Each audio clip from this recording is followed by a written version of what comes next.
नमस्कार, BS TV देख रहे हैं आप और मैं हूं आपके साथ पीता उपाध्याय दीक्षित। और बुलेटिन की शुरुआत करते हैं जहां मध्य प्रदेश समेत 5 राज्यों में चुनावी तारीख का ऐलान हो चुका है और छत्तीसगढ़ में इस बार 2 चरणों में चुनाव होंगे। यानी 2018 की तरह इस बार भी छत्तीसगढ़ में 2 चरणों में चुनाव होंगे। और छत्तीसगढ़ की ही अगर हम बात करें तो 7 और 17 नवंबर को वोटिंग की जाएगी और इधर मध्य प्रदेश में 1 चरण में चुनाव होंगे। तो मध्य प्रदेश में 17 नवंबर को वोटिंग होगी और 3 दिसंबर को नतीजे आ जाएंगे। यानी कि किसकी सरकार बनेगी, किसके हाथ में सत्ता जाएगी, इसका फैसला 3 दिसंबर को हो जाएगा।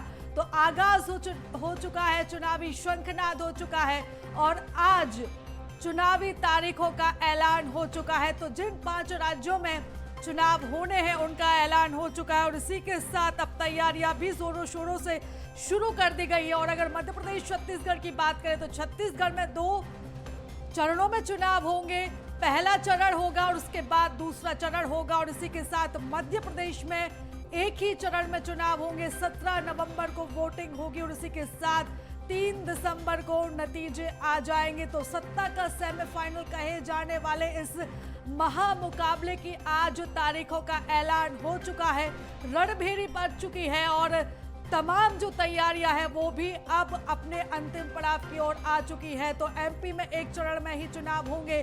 17 नवंबर को वोटिंग होगी और इसी के साथ छत्तीसगढ़ में 2 चरण में चुनाव होंगे और 3 दिसंबर को इन राज्यों के, दोनों ही राज्यों के, मध्य प्रदेश और छत्तीसगढ़ दोनों ही राज्यों के चुनाव के नतीजे आ जाएंगे। तो 2 चरणों में इस बार छत्तीसगढ़ का चुनाव, 7 और 17 नवंबर को वोटिंग। और छत्तीसगढ़ का चुनाव इसलिए भी अहम है क्योंकि जब पहला चरण होगा छत्तीसगढ़ में तो उसमें बस्तर संभाग की वोटिंग होगी। यानी 12 विधानसभा सीटों की जो वोटिंग होगी वो पहले चरण में होगी और उसके बाद जो बाकी की बची हुई सीटें हैं उसमें दूसरे चरण में वोटिंग होगी।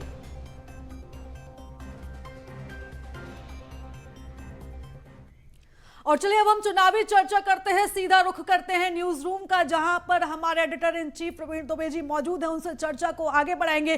प्रवीण जी, देखिए चुनावी रणभेरी बच चुकी है। बहुत शुक्रिया प्रीता, आपने टॉस किया और आप देख रहे होंगे कि आज आदर्श आचार संहिता जो प्रतीक्षित तो थी लंबे वक्त से, दोनों ही पार्टियां तैयार थी चुनाव मैदान में जाने के लिए, उसका एक घोषित अनाउंसमेंट जो है वो हुआ। मेरे पीछे आप देख रहे होंगे इस पिलर में ये जितने तमाम चेहरे आपको यहाँ पर नमूदार दिख रहे हैं, इन सब का भविष्य और भाग्य जो है वो दांव पर लगा है। ये छत्तीसगढ़ का पिलर है, इसमें तमाम वो सारे नेता हैं जिनका भविष्य दांव पर लगा। ये मध्य प्रदेश का पिलर है जिसमें, और चूंकि ये जब बन रहा था तब ये तय नहीं था कि इस तरह से लीड करेंगे यहाँ प्रधानमंत्री नरेंद्र मोदी। लेकिन आप देख रहे होंगे कि एमपी का पूरा इलेक्शन, अगर आपने अब से थोड़ी देर पहले मुख्यमंत्री शिवराज सिंह चौहान का बयान सुना हो तो उन्होंने भी शुरुआत करी कि प्रधानमंत्री नरेंद्र मोदी के नाम पर, पहले तो उन्होंने शुचिता की बात की और उसके बाद फिर प्रधानमंत्री नरेंद्र मोदी के नाम पर बोलते हुए और इस पूरे इलेक्शन को किस दिशा में बीजेपी ड्राइव करेगी एक तरह का संकेत दे दिया। कम वक्त बचा है, अब आप देखिएगा 17 तारीख को अगर वोटिंग है तो बहुत कम वक्त उस सब को लेके बचा है। बीजेपी एक तरह से अगर हम तथ्यों पे जाएं तो तैयारी बीजेपी की ज़्यादा दिखती है। बीजेपी ने टिकट भी अनाउंस कर दिए, उनके कैंडिडेट जाके डोर टू डोर जो कैंपेन है वो शुरू कर दिए। कांग्रेस अभी तक उस तरह से आक्रामकता में पीछे है। लेकिन जो एक बड़ी बात कांग्रेस को लग रही है वो लग रही है कि पब्लिक का जो एंटी इनकम्बेंसी है वो उसके लिए मददगार साबित होगा, वो उसके लिए फायदेमंद होगा और बहुत संभव है कि इस आधार पे कांग्रेस यहाँ पर सत्ता में आ जाए। हमारे वरिष्ठ सहयोगी शरद हमारे साथ हैं, उनसे भी बात करेंगे। शरद, सबसे पहली टिप्पणी कि अब इस वक्त अब तो कोई अनुमान की तो स्थिति है नहीं, अब तो क्लियर है। सबसे पहले आपको लगता है किसके लिए ज़्यादा फायदेमंद है या किसको एज है?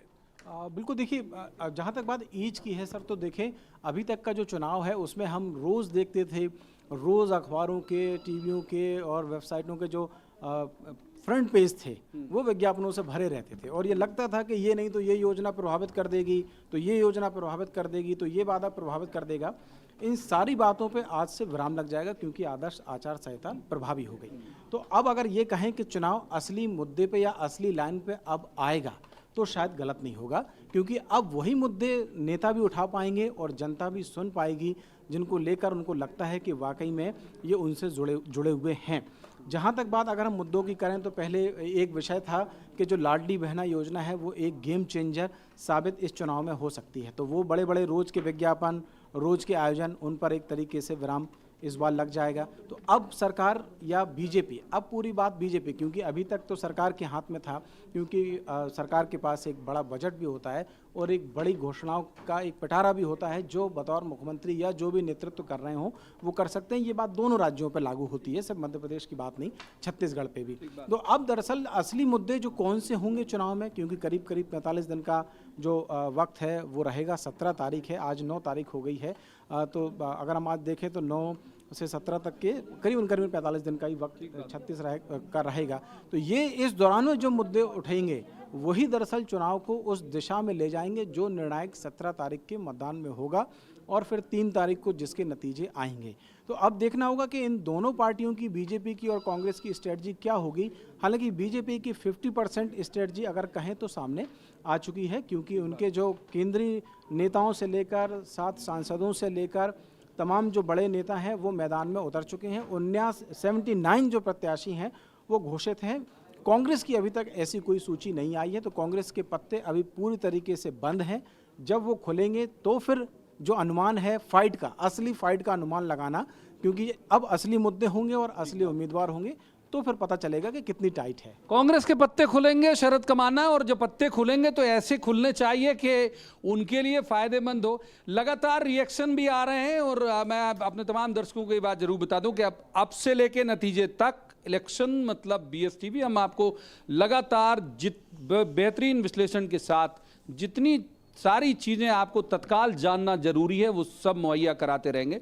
तो अभी भी हमने दिखाया लगातार जिन जिन लोगों के बयान आए, रमन सिंह ने भी उस पर रिएक्ट किया, मुख्यमंत्री शिवराज सिंह चौहान ने भी रिएक्ट किया और मुख्यमंत्री शिवराज सिंह चौहान ने आज का दिन आदर्श आचार संहिता कहा जाता है, जब वो लागू हुई तो बड़ी आदर्श सी उन्होंने बात की कि आरोप प्रत्यारोप नहीं लगाएं एक दूसरे के ऊपर, ये लोकतंत्र का पर्व है। हालांकि लोकतंत्र का पर्व भी एक आग का दरिया है और डूब के जाना है वो बिना आरोप प्रत्यारोप के।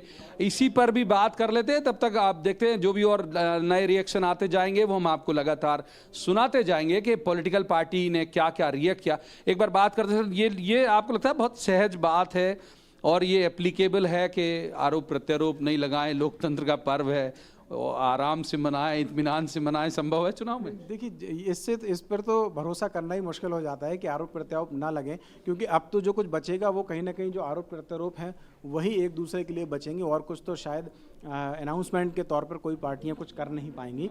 लेकिन जहां तक बात सर आपने बयानों की है, तो इस बार के चुनावों में बजाय जो नेताओं के बयान हैं वो एक दूसरे पर करने के, आमतौर पर जो बीजेपी कांग्रेस के तो हैं ही हैं बयान, लेकिन बीजेपी के अपने नेताओं के जो बयान मंचों से सामने आ रहे हैं कि एक कैलाश विजयवर्गीय के 2-3 बयान सामने आए। उन्होंने तो यहाँ तक कह दिया कि बूथ अध्यक्ष को 51,000 रुपए का इनाम दे देंगे अगर कांग्रेस को एक भी वोट। एक बार रोक लेते हैं हम शरद जी को। मध्य प्रदेश भाजपा के प्रदेश अध्यक्ष वीडी शर्मा से हमारे सहयोगी ने बातचीत की, क्या उनके दावे हैं और क्या उम्मीद है, सुनिए जरा। 5 राज्यों में विधानसभा चुनाव की तारीखों का ऐलान हो चुका। हमारे साथ बीजेपी के प्रदेश अध्यक्छ विष्णुदास शर्मा जी मौजूद हैं, उनसे ही बात करते हैं। सर, किस मुद्दे पर और कितनी सीट का टारगेट रखे इस बार? देखिए, भारतीय जनता पार्टी 365 दिन 24 घंटे समाज में जनता के बीच काम करती है। माननीय प्रधानमंत्री ने भारत की राजनीति का वर्क कल्चर बदल दिया, कार्यकर्ता सेवा के भाव के साथ काम करते हैं। तो इसलिए मध्य प्रदेश के अंदर भारतीय जनता पार्टी की सरकार, माननीय प्रधानमंत्री मोदी जी के नेतृत्व में विकास और गरीब कल्याण, यही हमारा मुद्दा है। विकास और गरीब कल्याण पर भारतीय जनता पार्टी ने जो काम किया है, हर गरीब के जीवन में खुशी लाने का काम, विकास इंफ्रास्ट्रक्चर मध्य प्रदेश के अंदर खड़ा हुआ है। इस मुद्दे पर भारतीय जनता पार्टी इस बार अभी तक की सर्वाधिक सीटें जीत करके इतिहास बनाएगी। कांग्रेस के बड़े नेता, खासतौर पे कमलनाथ की बात करें तो वो कह रहे हैं कि तारीख आ चुकी है। अरे चला फिरा जाता नहीं है और तारीख आ चुकी है। तारीख आ चुकी है ना आपको विदाई करने की, कि आप जो कांग्रेस के अंदर भी हैं, आपकी कांग्रेस में विदाई तय है। तारीख उस बात की आगे वो ये कह रहे हैं। भारतीय जनता पार्टी तो बूथों पर काम करती है। और ये कमल दिवाली मिलेगी इस बार। फिर इस बार भाजपा सरकार का ये जो संकल्प है, जनता आशीर्वाद विकास और गरीब कल्याण पर भारतीय जनता पार्टी को देगी। कांग्रेस की झूठ छल कपट की राजनीति अब नहीं चलेगी। मध्य प्रदेश के चुनाव में सनातन की झलक देखने को मिलेगी? बिल्कुल देखने को मिलेगी, क्योंकि आपने सनातन पर आक्रमण किया है, आपने हिंदुत्व को समाप्त करने की बात कही है, आपने हिंदुत्व पर अपमान किया है। दिग्विजय सिंह क्या है? ये तो घोर सनातन विरोधी है, हिंदुत्व विरोधी एम्बेसडर है ये। तो जनता इसका भी जवाब देगी। सीएम चेहरे की बात करें तो इस बार जनता पार्टी सामूहिक नेतृत्व में चुनाव लड़ रही है। ये थे बीजेपी के प्रदेश अध्यक्ष विष्णुदत्त शर्मा, जिनका साफ तौर पे कहना है कि इस बार विधानसभा के चुनाव में केवल बीजेपी विकास के मुद्दे पर आगे बढ़ेगी। कैमरामैन अखिलेश के साथ विवेक राणा, BSTV भोपाल। तो आपने सुना हमारे सहयोगी विवेक को, और हमारे साथ हमारे जो 3 सहयोगी हैं वो भी लगातार जुड़े हुए हैं। हमारे साथ विवेक राणा भी हैं, जिन्होंने अभी वीडी शर्मा जी का इंटरव्यू किया। हमारे पास शिखर देवांगन है छत्तीसगढ़ से, उनकी तरफ जाना बहुत जरूरी भी होगा छत्तीसगढ़ को लेके। शिखर, एक जो बात लगातार उनके ट्वीट से भी सामने आई, कई सारे आयोजनों में भी उन्होंने बहुत सगर्व उद्घोष किया, वो छत्तीसगढ़ स्वाभिमान के मसले पर जो मुख्यमंत्री हैं भूपेश बघेल, वो पूरे इलेक्शन को ड्राइव करना चाहते हैं। आपको लगता है कि सिर्फ इसी लाइन पे पब्लिक उनके साथ आ जाएगी या कांग्रेस के साथ आ जाएगी? शिखर, संभवतः कुछ तकनीकी दिक्कत है, उन तक मेरी आवाज़ पहुंच नहीं रही है। विवेक का रुख कर लेते हैं। अगर विवेक, ये बीजेपी में आप लगातार हैं जब से ये अनाउंस हुई है model code of conduct, BJP कितनी आशान्वित आपको लग रही है, कितनी उत्साहित है, और ये जो डेट अनाउंस हुआ है ये उसको सूट करता है?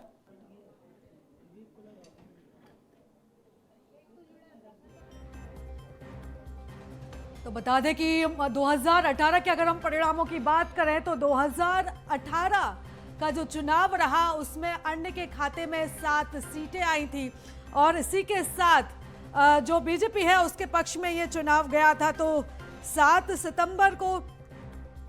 दिसंबर को इधर मध्य प्रदेश में 28 नवंबर और तेलंगाना में 7 दिसंबर, मिजोरम में 18 नवंबर को पहले फेज की वोटिंग हुई थी। 2018 के हम चुनाव की बात कर रहे हैं और 11 दिसंबर को रिजल्ट आया था।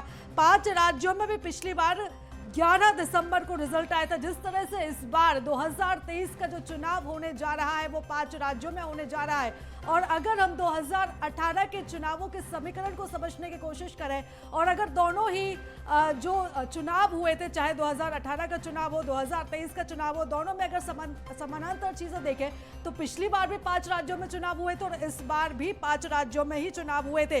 तो 2018 में राजस्थान में जब चुनाव हुए तो 7 दिसंबर को वोटिंग रिजल्ट आया था।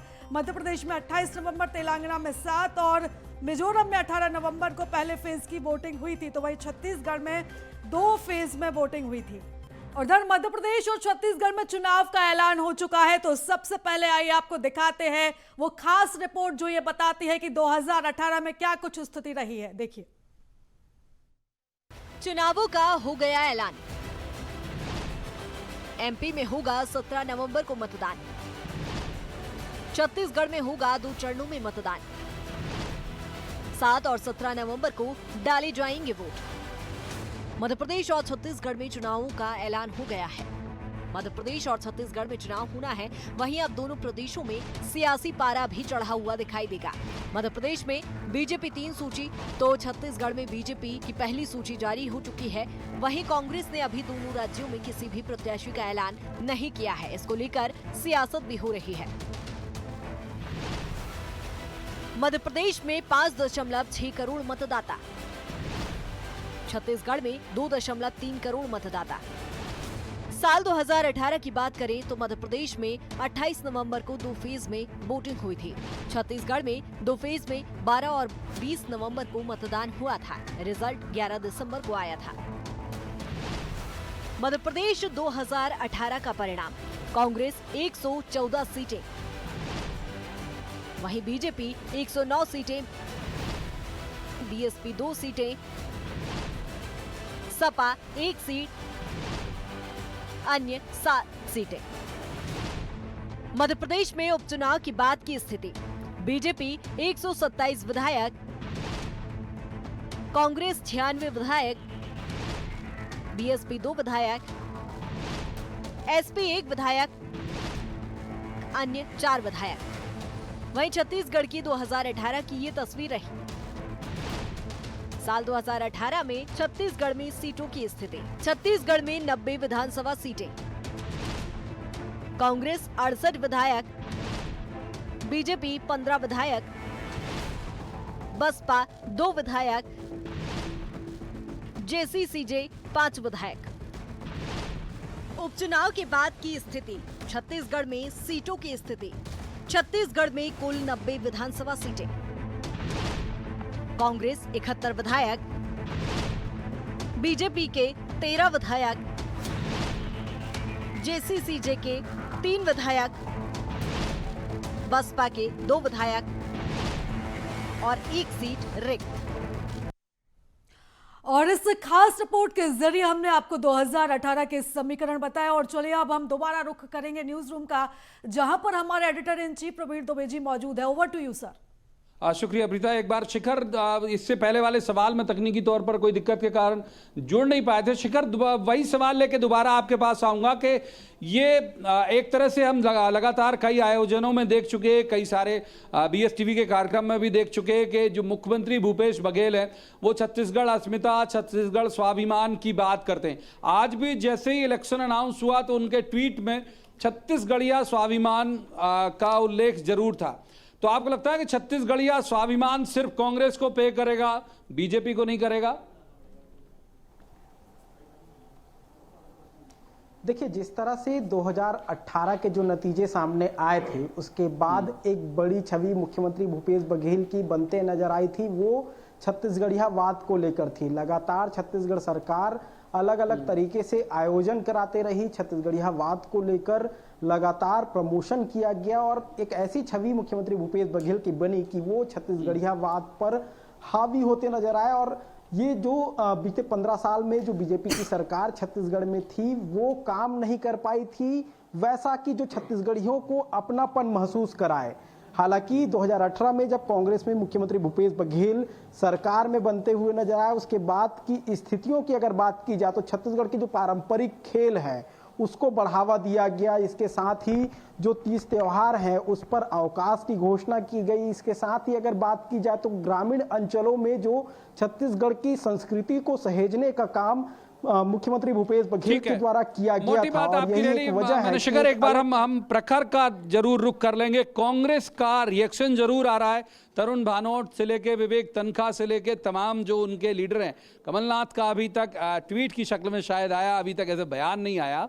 तो प्रखर, क्या रिएक्शन आप कांग्रेस में है? कांग्रेस कितनी आशान्वित है? ये जो तारीख है ये उसके मुफीद है कि नहीं, या फिर आपकी कुछ बात हुई हो नेताओं से, उत्साहित हैं, थोड़े संकोच में हैं? क्या उनके क्लेम है, जरा बताइए। देखिए, बिल्कुल कांग्रेस की अगर बात की जाए तो कांग्रेस इन तारीखों को लेकर अगर जो है वो लगातार यही कह रही है कि 2020 से ही हम इस चुनाव के लिए तैयार थे। यानी हमारे कांग्रेस के लिए ये तारीख कोई नया ऐलान है वो नहीं है। कांग्रेस का मानना है कि तैयारियां पूरी 2020 से, यानी कि जब 15 महीने की सरकार गिरी थी सिंधिया खेमे के दल बदल के बाद, तभी से कांग्रेस तैयार थी। वहीं अगर बात की जाए तो भ्रष्टाचार, अत्याचार जैसे मुद्दों को एक बार फिर से उठाने की जो बात है वो लगातार कही जा रही है। और खास तौर पर देखिए, जिस तरीके से जो उत्साह की बात कही जाए तो कांग्रेस का साफ मानना है कि जो चुनाव का ऐलान है ये कहीं से कहीं तक कांग्रेस की तैयारियों के लिए नया ऐलान नहीं है, चूंकि कांग्रेस लगातार जो अपनी तैयारी है वो उसमें लगी हुई थी। एक बार विवेक के पास चले जाते हैं। इससे पहले वाले सवाल में भी उन तक आवाज नहीं पहुंची थी, कुछ तकनीकी दिक्कत थी। विवेक, बीजेपी की आप तमाम बड़े नेताओं का से बातचीत कर रहे हो। हमने देखा VD शर्मा जो प्रदेश अध्यक्ष हैं उनसे भी आपने बात की। उनके जो क्लेम हैं, उनके जो दावे हैं और उनका जो उत्साह है, उसे कैसे परिभाषित करोगे आप? बिल्कुल, उत्साह तो लगातार देखने को मिल रहा है, मगर जिस प्रकार से तारीखों का ऐलान हुआ है तो कहीं ना कहीं बीजेपी की जो चिंता है वो बढ़ती हुई दिखाई दे रही है। क्योंकि जिस प्रकार से बड़े नेताओं को, यानी 7 सांसद, 3 केंद्रीय मंत्रियों को विधानसभा चुनाव में धरातल पर बीजेपी पार्टी ने उतारी। और साथ ही बात की जाए तमाम लिस्टों की, क्योंकि अभी तक 3 लिस्ट आई और 3 लिस्ट में केवल 79 प्रत्याशियों के नाम की घोषणा हुई है। बाकी प्रत्याशियों के नाम पर लगातार मंथन चल रहा है, मगर जिस प्रकार से बीजेपी के प्रदेश अध्यक्ष विष्णुदत्त शर्मा ने कहा कि जो आने वाली जो लिस्ट है, आने वाली प्रत्याशियों के जो नाम है वो आज या कल जारी हो सकते हैं। मगर जिस प्रकार से बीजेपी ने साफ कर दिया कि 17 नवंबर जब ये पूरा मतदान होगा तो दीपावली का भी पर्व है 12 नवंबर से, तो कहीं ना कहीं पूरे जो कार्यकर्ता है वो पूरे मध्य प्रदेश में दीप कमल के तौर पर छुट्टियां खराब हो जाएंगी। आऊंगा आपके पास, दीपावली की छुट्टियां जो है वो खराब हो जाएंगी। शरद, हमारे साथ शरद जी बात करते हैं। एक जो बड़ा फैक्टर है इस पूरे चुनाव में, जो पिछले बार एक तरह से कहते हैं भाई कमलनाथ के सूटकेस या बैग या अटैची या घर, जो भी शब्द हो सकता है, इन शब्दों से आपत्ति हो जाती है कई बार, तो उसके अंदर थे वो थे गुणगाना गणतंत्र पार्टी, बहुजन समाज पार्टी, और एक इस वजह से ऐसा कोई टर्निंग नहीं आ पाया। इस बार ये सब आज़ाद हैं, जैस को भी हम कुछ इलाके में छत्रप मान सकते हैं। इनकी भूमिका आप कैसे देखते हो? बिल्कुल, देखिए इनकी भूमिका तो महत्वपूर्ण है ही, क्योंकि जो ट्राइबल वोटर है वो कहीं ना कहीं निर्णायक साबित होगा इस बार भी, इसमें कोई दो राय नहीं है। जहाँ तक बात आपने इन जो अलग अलग पार्टियां जो कहीं ना कहीं आदिवासियों का नेतृत्व करती हैं, तो दलित को करती है, जैस के बारे में जो बात की, तो कुछ अभी हाल ही में एक रिसेंटली बयान सामने आया था कि जैस ने लगभग अपना जो रुख है वो साफ किया है और वो कांग्रेस पार्टी को समर्थन देगी। 5 गुट हैं, लेकिन जैस के एक गुट ने समर्थन किया। जी, वो ये गुट मुझे लगता है कि जब चुनाव होते हैं तो अलग अलग दिखाई देते हैं, क्योंकि उन्हें लगता है कि उस वक्त तक वो बार्गेनिंग की स्थिति में होंगे। पिछली बार भी हम देखें तो हीरालाल अलावा जो जैस के एकमात्र प्रतिनिधि के तौर पर चुने, लेकिन वो काउंटिंग में अगर आज की तारीख में देखें तो विधायक कांग्रेस पार्टी के, लेकिन वो आज भी जैस के आंदोलनों में या जैस की जो अन्य कार्यक्रम होते हैं उसमें शामिल होते रहते हैं, और उनको इस बात में ज़्यादा गुमान होता है कि वो जैस के हैं, ना कि कांग्रेस पार्टी के विधायक हैं। तो संभवतः ये जो संगठन है वो अभी तक बार्गेनिंग की भूमिका में रहेंगे जब तक कि टिकट अनाउंस ना हो जाए। उससे पहले उन्हें दिखाना पड़ेगा कि वो अलग अलग गुट में हैं, और ये गुट तब बिखरेंगे या इनका जो रुख है वो साफ होगा जब टिकट अनाउंस होंगे, क्योंकि अभी उनकी उम्मीद है कि एक टिकट उनको मिलना चाहिए। पिछली बार जैस का हीरालाल अलावा के तौर पर एक टिकट मिल गया था, तो ये देखना होगा कि ये किस तरफ जाते हैं। और गोंडवाना गणतंत्र पार्टी या बाकी जो दल है उनके बारे में आपने बात की, रिसेंटली हमने देखा बसपा खास तौर पे, भले ठीक है वो उनका जनाधार कम हो रहा, वोट शेयर कम हो रहा है, माफ कीजिए जनाधार तो कम नहीं हो रहा, वोट शेयर कम हो रहा है, लेकिन यूपी से सटे हुए बॉर्डर में तो ताकतवर है, बिल्कुल ताकतवर है। और बसपा इस बार कहीं ना कहीं अभी बसपा के बारे में भी जो जानकारियां निकल के सामने आ रही हैं, तो मैं आपको एक उदाहरण बताऊं कि भिंड में जो संजीव कुशवाहा, इनको संजू कहते हैं, संजू के नाम से भी जाने जाते हैं, वो बीजेपी में शामिल हो गए हैं, लेकिन पिछली बार का जो चुनाव है वो उन्होंने बीएसपी के टिकट पे जीता, और उन्हें जो फायदा मिला था वो फायदा दरअसल बीजेपी के जो नाराज नेता थे, नरेंद्र कुशवाहा वहाँ नाराज नेता थे, उनकी जो नाराजगियाँ थी, उनकी नाराजगी का फायदा संजू को मिला, और संजू फिर बीएसपी के टिकट पर चुनाव भी जीत गए। अब दरअसल संजू को फिर ये लग रहा है कि अगर वैसे बीजेपी में शामिल हो गए हैं वो, लेकिन अगर संजू को टिकट बीजेपी से नहीं मिलता है, क्योंकि वहाँ बीजेपी के भी 2 या 3 जो उम्मीदवार हैं वो मैदान में हैं, और अगर सांसदों को चुनाव लड़ाने वाली बात हुई और वो भी भिंड में लागू हुई, तो संजीव कुशवाहा किस दिशा में जाएंगे ये देखने वाली बात होगी। इसी तरीके की जो सिचुएशन है, जिस सीट से नरेंद्र सिंह तोमर यानी कि दिवनी से चुनाव लड़ रहे हैं, वहाँ पर जो तोमर फैक्टर है वो बहुत निर्णायक भूमिका में है, और सपा ने भी जिस उम्मीदवार को वहाँ अनाउंस किया है वो तोमर समाज के अध्यक्ष भी वो वहाँ प्रतिनिधित्व करते हैं उस समाज का, उनको किया है। तो बीएसपी भी कहीं ना कहीं इस उम्मीद में है कि ऐसे किसी उम्मीदवार को मैदान में उतारें जो कहीं ना कहीं राजनीतिक तौर पर वोट काटे और उनका फायदा मिले। तो बीएसपी भी, हालांकि बीएसपी ने शुरुआती दौर में अपनी कुछ सूचियाँ जारी की, लेकिन अब उसकी नज़रें टकी हैं कि क्योंकि बड़े नेता मैदान में हैं, क्योंकि ये कहना शायद थोड़ा सा हो सकता है वो किस वे में लेंगे, लेकिन कहीं ना कहीं बार्गेनिंग पॉलिटिकली तौर पर देखें कि कौन नेता किसको टिकट दिया जा सकता है, कौन उनके लिए मुफीद साबित हो सकता है। क्योंकि जितने भी चुनाव पिछली बार के हुए, रामबाई के में भी देखें तो रामबाई का चुनाव भी कहीं ना कहीं त्रिकोणीय जब मुकाबला हो जाता है तो उसमें बीएसपी को भी जो जीत है वो मिल जाती है, या वो बाजी मारने में सफल हो जाती है। तो त्रिकोणीय मुकाबले में जो है वो बसपा को फायदा होता है। हालांकि ये बिल्कुल बड़ा एक स्थापित तथ्य है कि बहुत ज़्यादा जनाधार ऐसे कम बसपा का होगा नहीं, उसका एक सेट वोटर है। अब इस पूरे मसले में हम और ज़्यादा डिटेल बात तब कर पाएंगे जब टिकट अनाउंस होगा तो किसके मुकाबिल कौन खड़ा है, तो उसका विश्लेषण करने में ज़्यादा आसान होगा।